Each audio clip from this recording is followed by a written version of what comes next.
Shalom saudara yang dikasih dalam Tuhan. Berjumpa kembali di renungan Jumat pagi dari jalanan ibu kota Jakarta. Ya, bukan macet, tapi karena memang yang di depan berhenti jadi tidak bisa jalan kita.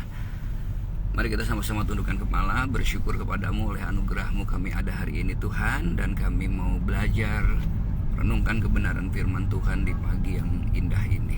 Dalam nama Yesus, urapi hambamu. Haleluya. Amin.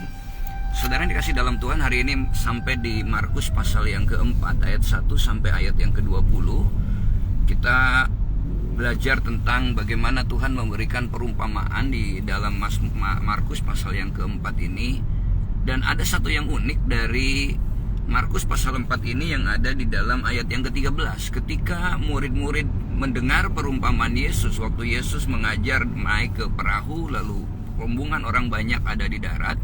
Pada waktu mereka berjalan, lalu mereka bertanya makna dari renungan yang disampaikan atau perumpamaan yang disampaikan Yesus.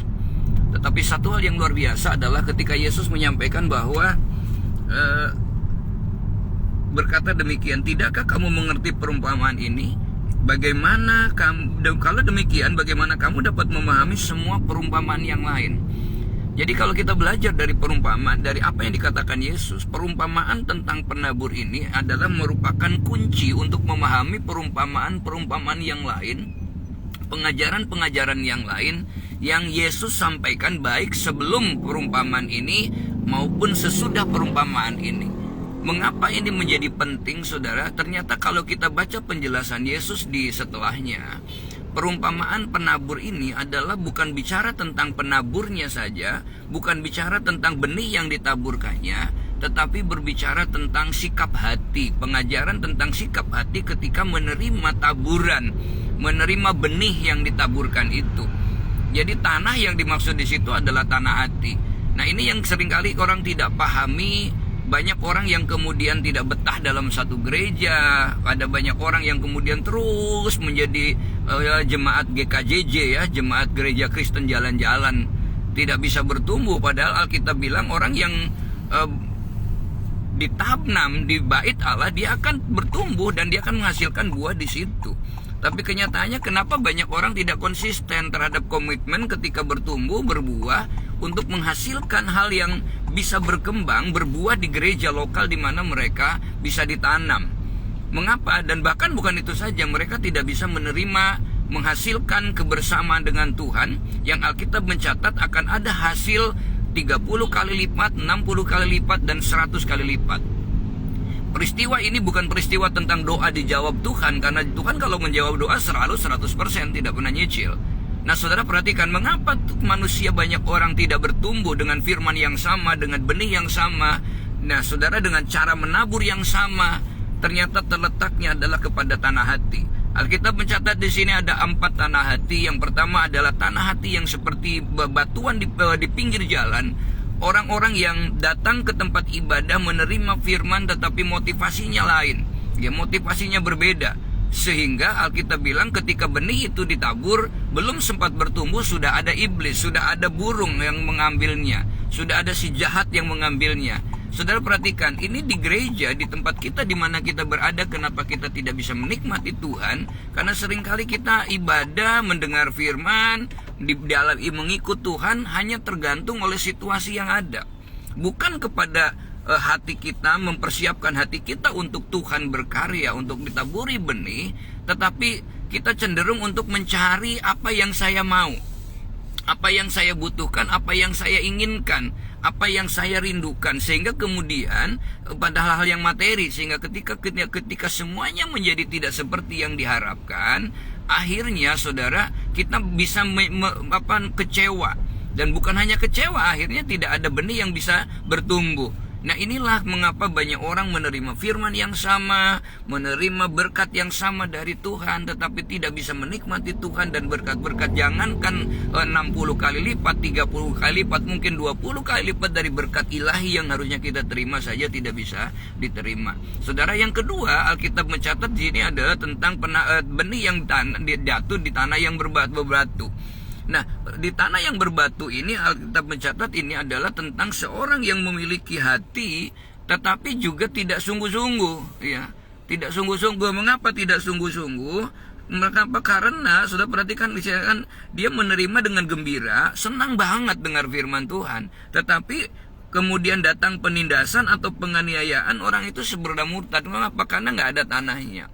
Nah, ini orang-orang yang nggak punya pengalaman pribadi dengan Tuhan kan gampang sekali, ya gampang sekali pindah, pelin-pelan, tidak punya keteguhan hati. Padahal firman Tuhan mengatakan bahwa jerih lelah kalau kita tetap teguh di dalam Tuhan, jerih lelah di dalam Tuhan tidak akan pernah sia-sia. Saudara, semua orang kadang-kadang kan tidak siap menghadapi prosesnya. Kenapa? Dalam segala sesuatu dia selalu ingin mengorientasinya itu adalah hasil materi, bukan orientasi daripada proses untuk menyenangkan Tuhan. Sebab berkat itu datang dari Tuhan, promosi itu datang dari Tuhan. Maka bagaimana kita melakukannya adalah ya satu hal saja, untuk kita bisa menyenangkan hati Tuhan. Nah, ini yang hari-hari ini kita melihat kenapa banyak orang-orang yang mungkin walaupun kelihatannya sudah ada dalam Tuhan, tetapi ternyata tidak bisa menikmati sukacita di dalam hidupnya, tidak bisa menikmati kelimpahan. Kalau Yesus mengatakan bahwa aku datang supaya mereka memiliki hidup dan hidup dalam segala kelimpahan, tetapi gampang dicuri karena memang pencuri datang untuk mencuri, membunuh, dan membinasakan. Walaupun secara fisik dia sehat, tapi sebenarnya dia sedang dibinasakan secara hati. Mengapa? Dia tidak bisa menikmati kebaikan Tuhan. Yang ada adalah selalu panas, selalu gelisah, ya, selalu tidak nyaman di dalam hidup ini. Mengapa? Karena tanah hatinya dia tidak subur, dia seperti tanah hati yang berbatu-batu. Dan yang ketiga adalah tanah hati yang benih yang ditanam di semak belukar memang bertumbuh, ya, tetapi Alkitab mencatat di sini kekhawatiran dunia, tipu daya. Saudara perhatikan, Tuhan mengajarkan kepada kita untuk fokus on God, fokus kepada Tuhan. Ada 3 perjalanan hidup. Yang pertama, hidup di dalam masalah.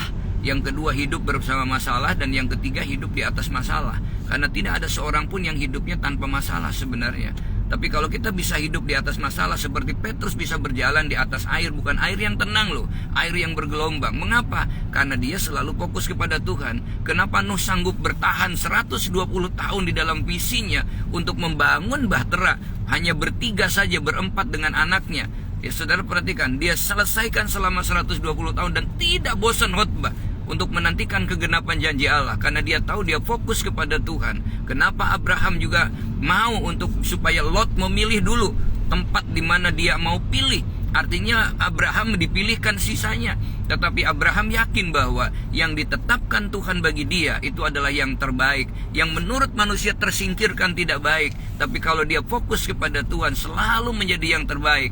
Dan yang ada pada pandangan mata, maka kata Tuhan disebutkan jangan terpikat oleh bulu mata, oleh kedipan mata. Saudara perhatikan di sini, mari kita belajar sehingga ketika kehimpitan dunia, kekhawatiran dunia, ketakutan dunia menghimpit, dia juga akan mati. Berapa banyak orang yang hari ini imannya mati bukan karena tidak ada pertolongan Tuhan, tapi diliputi oleh kekhawatiran. Orang yang khawatir, orang yang was-was, orang yang keinginan yang begitu menggebu, keinginan dagingnya, keangkuhan hidupnya menguasainya, dia tidak akan pernah bisa bertumbuh. Dan yang terakhir, saudara, adalah tanah yang hati yang seperti tanah yang subur, di mana benih ditanamkan, ditaburkan, dia akan bertumbuh, berbuah 30 kali lipat, 60 kali lipat, 100 kali lipat. Itu adalah dari proses kehidupan karakter kita berbuah. Kita tidak seperti Mbah Tarno yang simsalabim jadi apa, prok ya. Tetapi kita akan terus ada satu proses pemurnian, ya, seperti emas yang terus dimurnikan, seperti bangunan yang mulai dari pondasi dibangun menjadi bangunan yang baik. Bukan kepada bangunannya sebenarnya yang paling tangguh, yang menentukan, tapi kepada pondasinya. Demikian juga ketika tanah hati kita yang subur, mungkin selama ini kita belum menerima, tapi karena subur, pohon tanaman yang cepat bertumbuh, cepat berbuah, kita akan melihat bahwa juga akan gampang hapusnya. Tapi kalau pohon-pohon yang keras, yang berat, yang membutuhkan waktu, perhatikan, rambutan, buah pertama pantas, nanti buah kedua semakin subur, buah ketiga semakin subur, buah keempat akan semakin lebat lagi. Demikian juga di dalam kehidupan kita. Mari kita renungkan firman ini, apa yang sudah Tuhan kerjakan buat kita. Jangan pernah kita tanya apa yang sudah Tuhan kerjakan. Sebenarnya sekarang yang terpenting adalah mari kita tanyakan apa yang sudah kita berikan kepada Tuhan. Sudahkah kita memberikan yang terbaik, memberikan hati kita untuk menjadi tanah yang subur? Ketika pohon tidak berbuah, Yesus katakan berikan dalam perumpamaan waktu lagi untuk apa?